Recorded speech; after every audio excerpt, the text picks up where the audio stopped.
mursalin sayyidina wa maulana Muhammadin wa ala alihi washabbihi wa barik wasallim ajma'in. Amma ba'du. Sebelumnya saya ucapkan terima kasih kepada Bapak dan Ibu sekalian yang bersedia hari ini meluangkan waktunya untuk mengikuti kegiatan diseminasi aksi nyata dari saya sebagai calon guru penggerak angkatan 8 tahun 2023. Jadi di sini saya akan mendiseminasikan aksi nyata saya selama mengikuti kegiatan calon guru penggerak ini. Jadi di sini saya memiliki rancangan aksi nyata yaitu tentang penerapan budaya positif di kelas. Penerapan budaya positif di kelas ini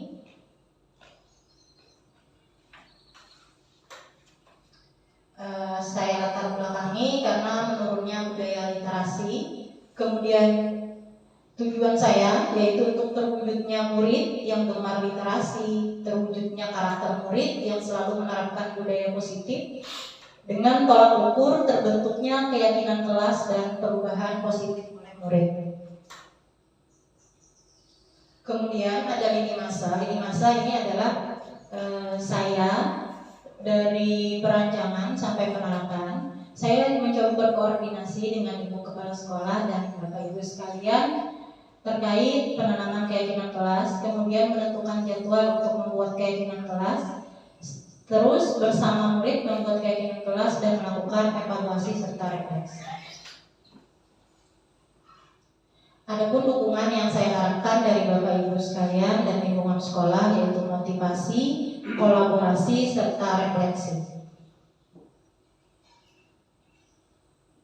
Di sini saya akan menyebarkan pemahaman dan pengalaman penerapan budaya positif yang telah saya lakukan. Adapun budaya positif itu adalah pembiasaan hal baik yang mencakup sikap atau perilaku maupun tutur kata oleh seluruh warga sekolah. Tapi di sini karena saya di CGP dimintanya adalah penerapan di kelas terlebih dahulu, maka yang saya angkat di sini adalah pembiasaan hal baik mencakup sikap atau perilaku maupun tutur kata oleh seluruh warga di sekolah di kelas saya. Jadi untuk budaya positif itu tidak mesti berkaitan dengan kognitifnya, bisa jadi bagaimana psikomotoriknya, kemudian bagaimana psikologis anak, itu bisa kita tanamkan budaya positif.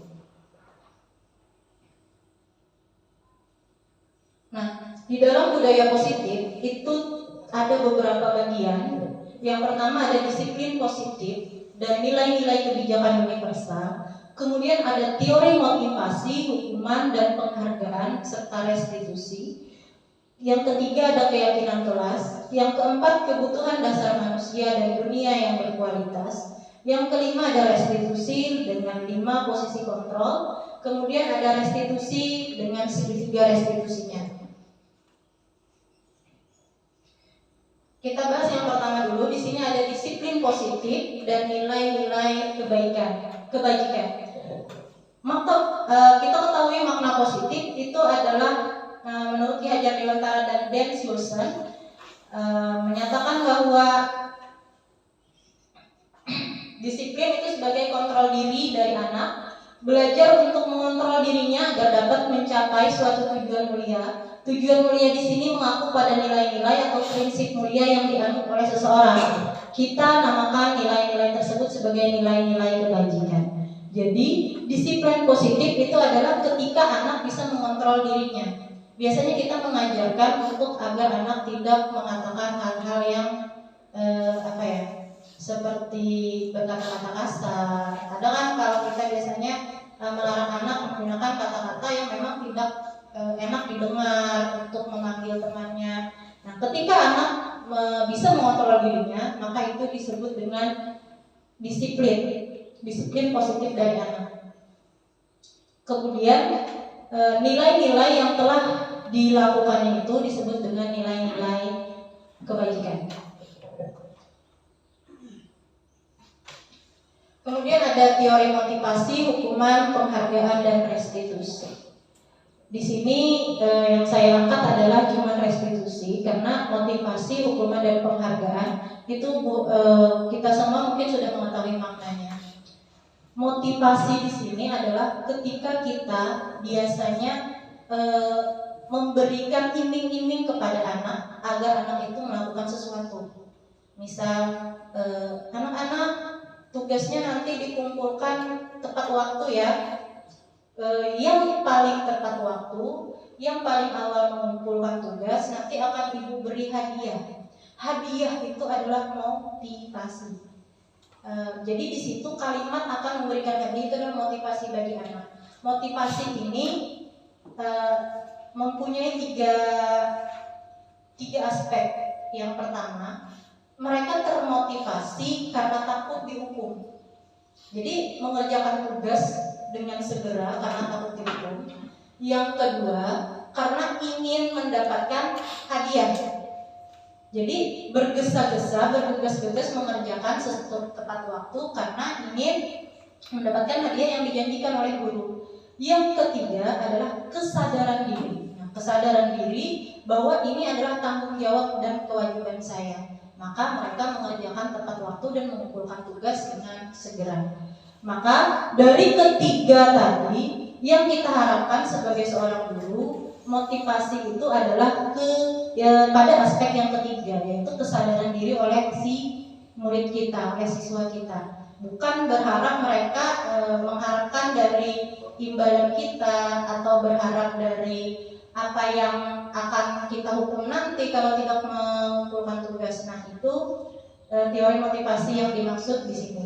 Kemudian hukuman dan penghargaan. Ya tadi hukuman. Jika tidak mengumpulkan nanti dia akan dapat hukuman apa. Kemudian kalau dia mengerjakan dia dapat penghargaan apa. Itu kita kembalikan ke motivasi tadi juga terkait mereka secara langsung dari motivasi tadi. Kesadaran diri, kemudian apakah takut dihukum atau ingin imbalan dari apa yang diberikan oleh gurunya. Kemudian ada restitusi. Restitusi adalah proses menciptakan kondisi bagi murid untuk memperbaiki kesalahan mereka sehingga mereka bisa kembali pada kelompok mereka dengan karakter yang lebih kuat. Restitusi juga merupakan proses kolaboratif yang mengajarkan murid untuk mencari solusi dari masalah mereka dan membantu murid berpikir tentang orang seperti apa yang mereka inginkan dan bagaimana mereka harus memperlakukan orang lain. Nah, jadi restitusi di sini seperti yang sudah pernah saya lakukan kemarin untuk merekam kegiatannya. Nanti saya ada angkat di sini. Nah, teori restitusi ini mereka itu kita memanggil murid untuk menyadarkan dia apa kesalahannya. Jadi tidak kita yang menjudge mereka salah, tapi kita yang memicu mereka salahnya di mana.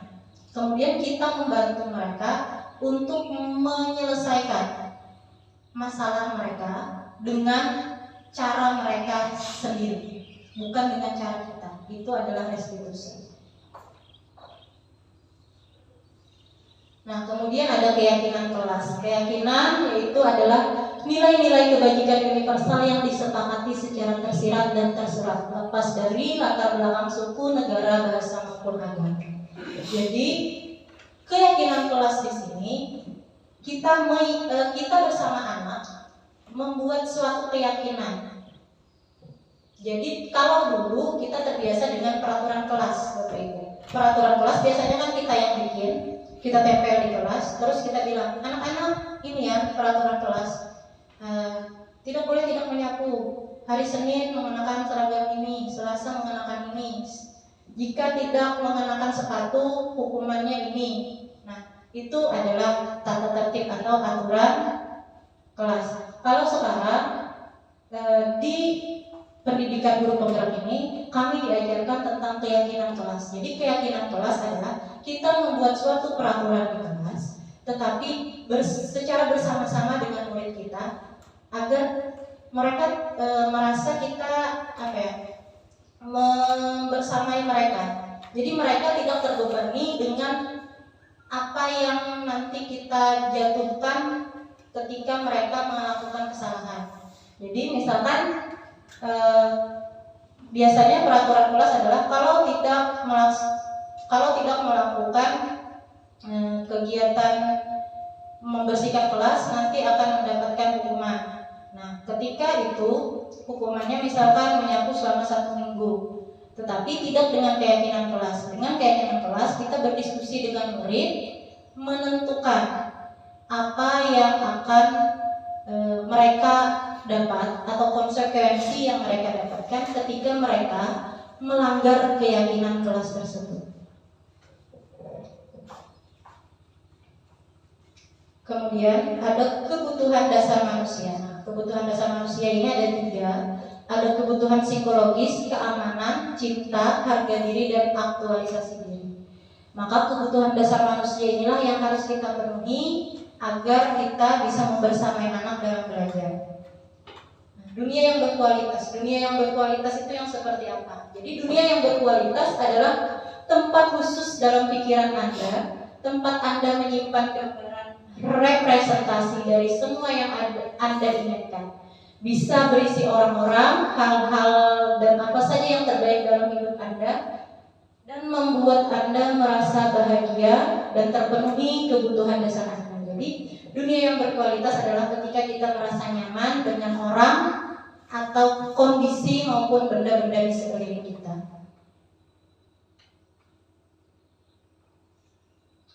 Restitusi 5 posisi kontrol. Menurut Dana Goshen dalam bukunya Restoring School Discipline tahun 1998 itu mengemukakan bahwa guru perlu meninjau kembali penerapan disiplin di dalam ruang-ruang kelas mereka selama ini. Apakah telah efektif, apakah berpusat memerdekakan dan memandirikan murid, bagaimana dan mengapa.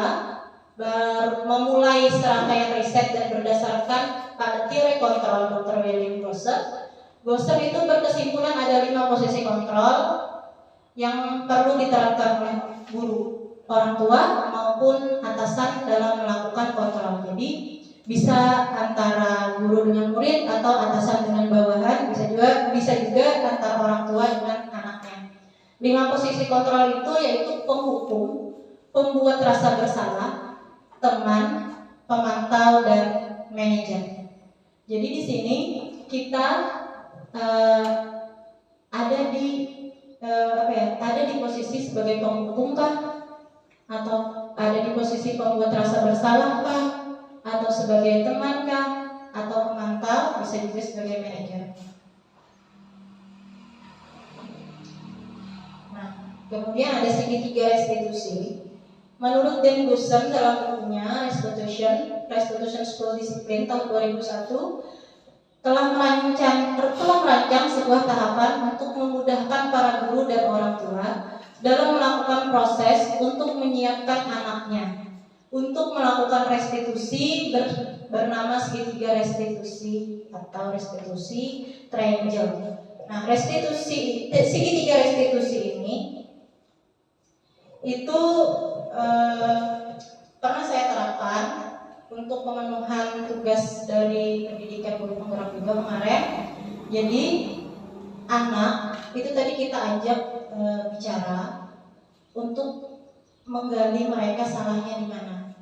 Kemudian setelah itu kita bantu mereka mencari solusi atas masalah yang mereka hadapi. Dan kita membuat keyakinan bersama siswa tadi agar dia tidak mengulangi kesalahannya. Nah, ini budaya positif yang telah saya laksanakan, yaitu tadarus harian. Di sini ada anak-anak yang sedang mengaji di kelas. Kemudian saya juga telah membuat keyakinan kelas bersama murid-murid saya. Nah, di sini bisa terlihat. Selain itu juga ada melakukan penerapan segitiga restitusi. Nah, ini ada videonya, tapi karena ini di konversi PDF, jadi tadi tidak. Ini nanti saya tampilkan videonya. Ini adalah salah satu contoh dari penerapan segitiga restitusi.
Memangnya apa sih alasan Nopi tidak mencontek lagi? Apa Nopi mau bercerita kepada ibu?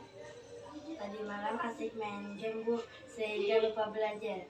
Oh, jadi tadi malam Nopi asik main game dan lupa belajar. Makanya Nopi mencontek ya tadi ya. Nah, Nopi ingat tidak keyakinan kelas kita apa? Ingat Bu, jujur dalam bertindak. Iya, jujur dalam bertindak.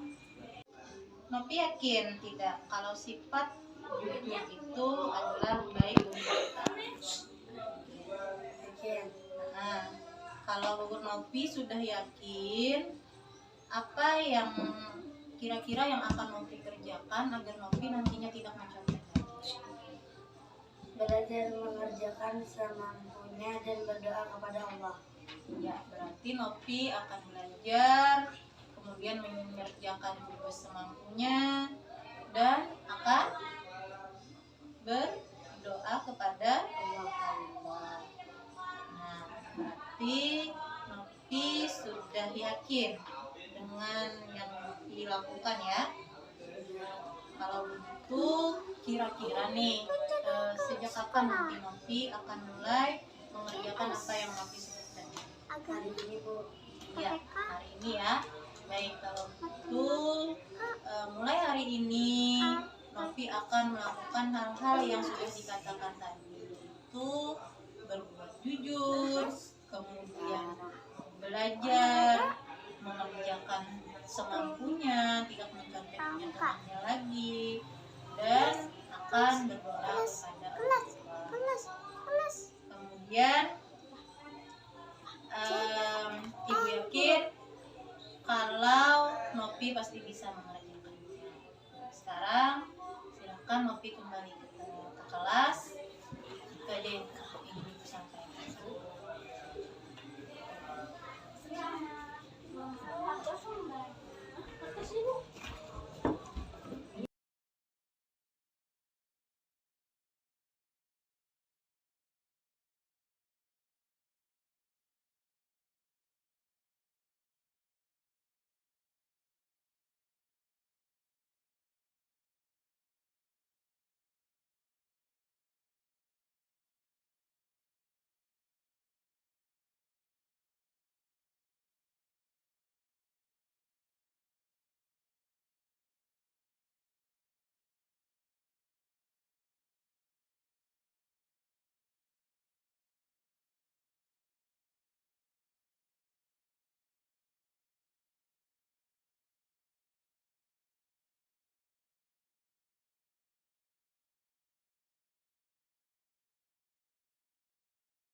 Ya, silakan masuk.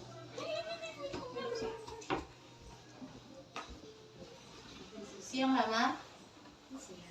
Sudah Bu. Oke, Rama tahu tidak kenapa Rama hari ini? Tidak tahu ya. Nanti saat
Iya, kita harus menjaga kebersihan kelas dan sekolah.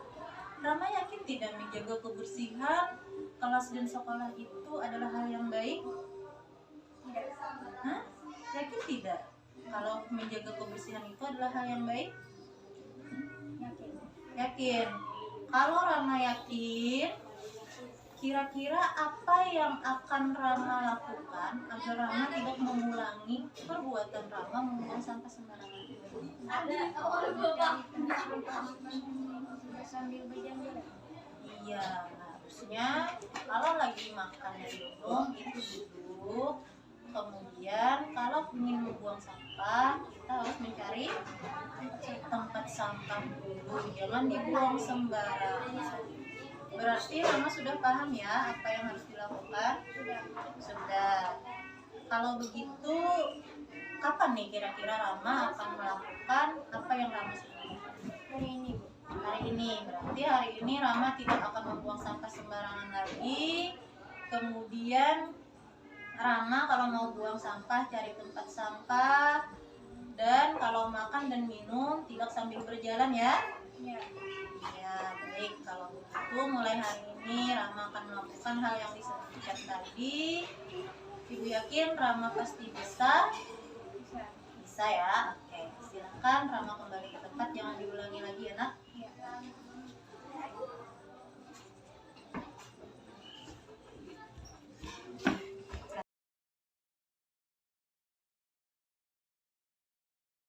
Assalamualaikum warahmatullahi wabarakatuh. Saya Nobida Meyanti, senang sekali diajak Ibu Anissa melakukan praktik segitiga restitusi. Saya diajak menyelesaikan masalah saya sendiri. Assalamualaikum warahmatullahi wabarakatuh. Assalamualaikum warahmatullahi wabarakatuh. Saya Rama Bayu Prasetya. Saya senang sekali diajak praktik menyelesaikan masalah saya dengan segitiga restitusi oleh Ibu Anissa. Wassalamualaikum warahmatullahi wabarakatuh. Sebelum mengakhiri ini, saya ucapkan terima kasih terlebih dahulu dan saya buka sesi diskusi atau tanya jawab terkait pemaparan saya tentang budaya positif tadi. Saya persilahkan kepada Bapak Ibu yang ingin bertanya atau berdiskusi atau mau memberi bahasan tanggapan atas apa yang saya sampaikan. Ya, kepada Ibu dipersilakan. Terima kasih atas waktu yang diberikan kepada kami. Sebelumnya tolong diangkat lagi, iya, kembali ke atas sedikit. Terus ya, di situ ada kebutuhan dasar manusia, yaitu kebutuhan fisiologis, keamanan, cinta, harga diri, dan aktualisasi. Di sini minta sedikit untuk penjelasan kebutuhan fisiologis itu bagaimana. Terima kasih. Ya. Jadi kebutuhan fisiologis dari murid. Di sini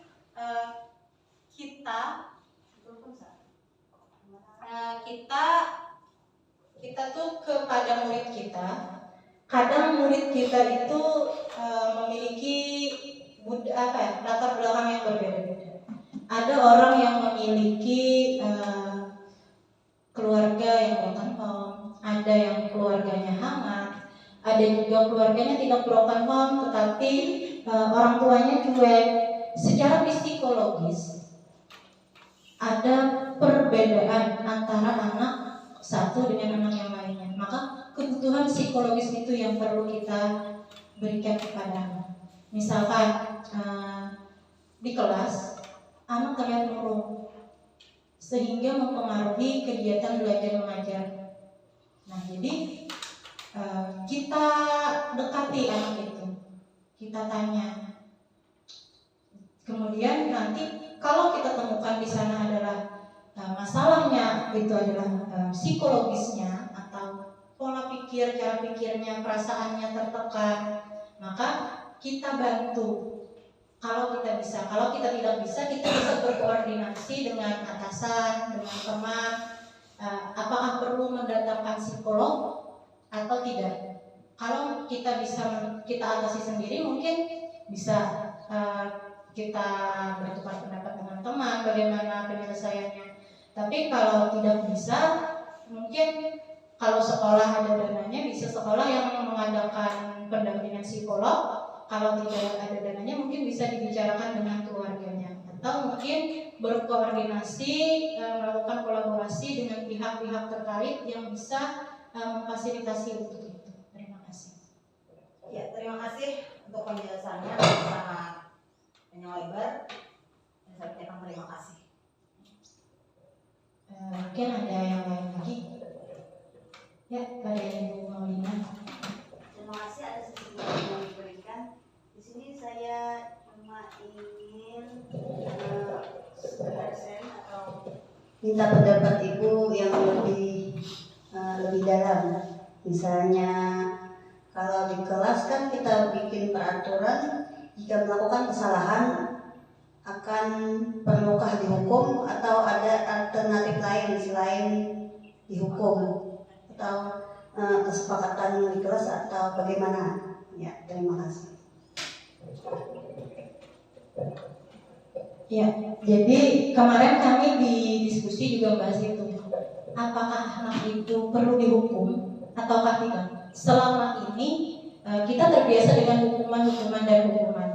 Sebenarnya di sini bahasanya itu dirubah dan cara penerapannya yang dirubah. Kalau hukuman itu Bapak Ibu kita satu arah, hukuman itu dari kita. Kalau keyakinan kelas dan konsekuensi itu adalah hasil dari diskusi kita. Makanya tadi di pembahasan saya beberkan bahwa ada yang namanya ada yang namanya kesadaran diri. Nah, jadi di kesadaran diri ini itu tidak merasa. Jadi akhirnya adalah tidak merasakan hukuman. Mungkin seperti ini Bapak Ibu. Ketika aturan itu dibentuk secara bersama-sama. Kalau bahasa kita orang dewasa itu adalah komitmen. Kita dengan teman kita punya komitmen. Kalau kita melanggar komitmen itu ada satu hal yang akan terjadi. Nah, hal yang terjadi itu namanya konsekuensi. Jadi ada kesadaran diri pada si murid ketika melakukan kesalahan. Jadi misalkan tadi di kelas kita bikin keyakinan kelas. Misal kalau keluar kelas harus izin terlebih dahulu dengan mengangkat tangan, tidak boleh langsung menyelonong keluar dari kelas. Ketika ada anak yang menyelonong keluar dari kelas, kita langsung melihat dan nanti kita panggil secara pribadi, lalu kita bicara dengan anak. Nah, ini terkait lagi ke segitiga restitusi tadi Bapak Ibu. Makanya ini prosesnya. Jadi anak dipanggil, kemudian ketika anak dipanggil, nanti kita tanyakan, tahu tidak kamu ibu panggil ke sini karena apa? Mungkin dia tidak tahu kita panggil ke ruangan atau secara khusus kemana gitu.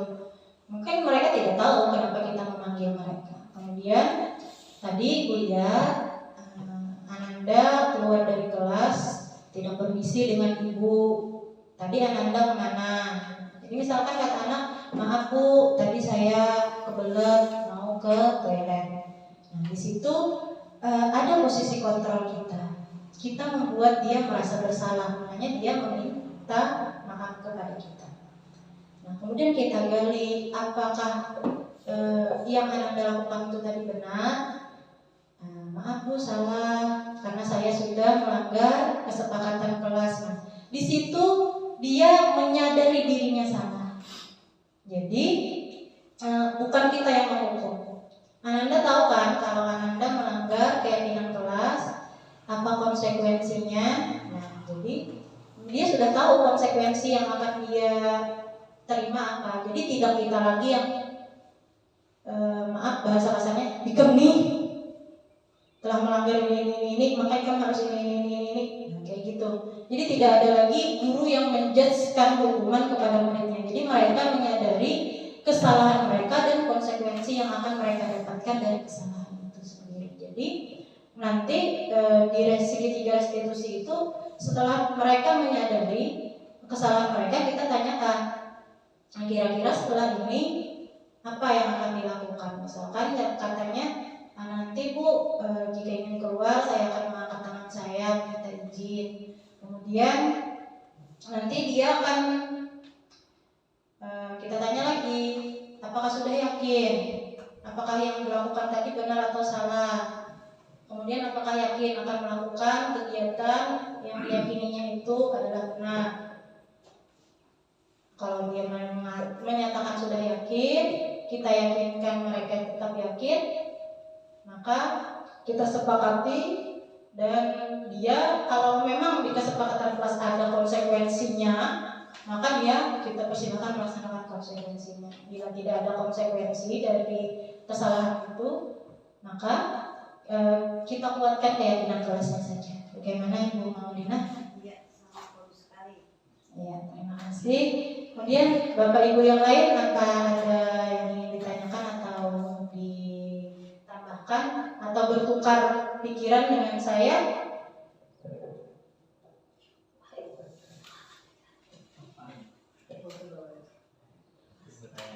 Ya, silakan Pak Nabarin. Terima kasih atas kesempatannya.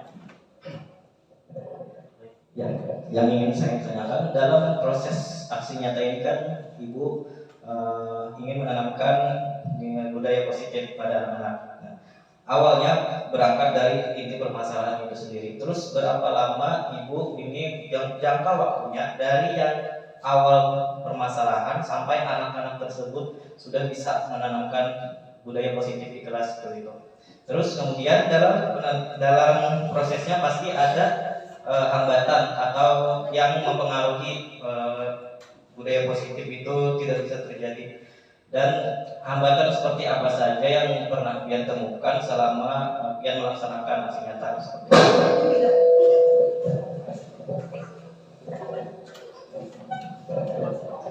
Ya, terima kasih pertanyaan dari Pak Nova.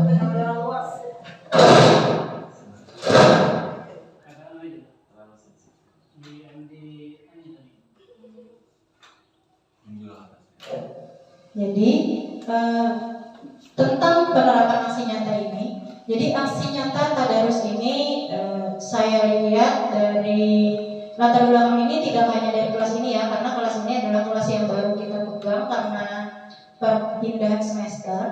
Jadi latar belakangnya adalah dari yang sudah-sudah, dari tahun sebelumnya kita sudah memantau kurangnya literasi anak-anak itu. Kemudian kurangnya literasi anak-anak itu, saya punya pemikiran karena ada kebudayaan kita juga ya, ada khataman Quran. Jadi itu menjadi salah satu latar belakang juga kenapa saya mengangkat tadarus harian ini sebagai budaya positif yang saya terapkan untuk literasi tersebut. Selain itu, buku-buku mungkin yang kita punya sudah pernah berulang kali dibaca oleh siswa. Kalau Al-Quran itu kan hari ini juz 1, juz 2, juz 3 dan lebih banyak serinya kayak gitu. Bukan banyak serinya ya, banyak juznya, sehingga mereka itu tidak langsung habis 30 juz sekali baca. Kalau buku-buku novel, buku-buku cerita, mungkin mereka satu buku satu hari selesai. Nanti besok buku yang lain lagi, buku yang lain lagi. Kalau sudah semua buku, akhirnya mereka mungkin bosan dengan buku-buku itu. Makanya saya memilih tadarus Al-Quran agar mereka satu mengaji, dua nanti di waktu lulusan bisa melaksanakan khatam Al-Quran. Kemudian tadi tadarus Al-Quran ini kan hariannya bisa hari ini juz 1 itu bisa berapa ayat dulu, nanti dilanjut lagi ayat berikutnya. Masalah berapa lama kalau untuk kelas yang baru ini itu sejak beberapa hari saja, bukan beberapa hari ya, beberapa minggu, karena kita masuk kan juga baru bulan-bulan ini beberapa minggu gitu. Jadi sejak penerapan masuk ke kelas 6 kita adakan kesepakatan kelas tentang tadarus dan dibiasakan Jadi mereka mulai tadarus sejak itu. Masalah kendalanya yang pasti tidak selalu terpantau mungkin ya, dan tidak semua anak itu bisa mengaji secara lancar. Jadi mereka tidak semua anak itu bisa bersamaan berbarengan mengajinya. Jadi ada yang satu sudah sampai 10 ayat, yang lain masih 5 ayat. Itu satu kendala. Nanti kendalanya adalah ketika mau finish di akhir, mau mengadakan khatam Al-Quran. Nah di situ nanti yang jadi masalah, jadi kendala, karena tidak semua bisa selesai khatam pas akhir tahun. Jadi kendalanya di situ. Jadi paling kalau ini kendala itu, insya Allah rencananya akan ditambah nanti. Itu ada buku. Jadi mereka punya catatan, punya target. Dalam 1 bulan mereka harus selesai berapa juz, agar pas nanti sebelum kegiatan perpisahan untuk khatam Al-Quran mereka sudah bisa khatam semuanya. Jadi nanti dari catatan-catatan itu terus dipantau dan direfleksi. Jadi kan ketahuan nih siapa yang tidak melakukan literasi tadarus Al-Quran itu. Nanti kita tanya kenapa tidak melakukan. Kalau wanita mungkin ada halangan, kalau laki-laki mungkin karena libur. Nah itu aja sih kalau yang untuk saat ini. Mungkin Pak Nakarim bisa memberi masukan atau apa gitu. Kalau sudah cukup ya.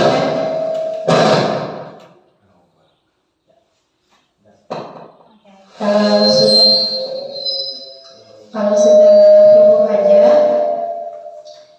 mungkin saya akhiri sampai di sini.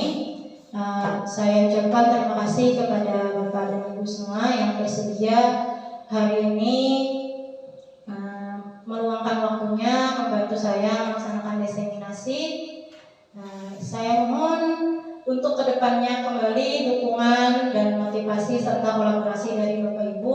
Semoga budaya positif ini tidak hanya menjadi budaya positif di kelas saya, tetapi juga bisa menjadi budaya positif di sekolah kita. Terima kasih. Assalamualaikum warahmatullahi wabarakatuh. Waalaikumsalam warahmatullahi wabarakatuh.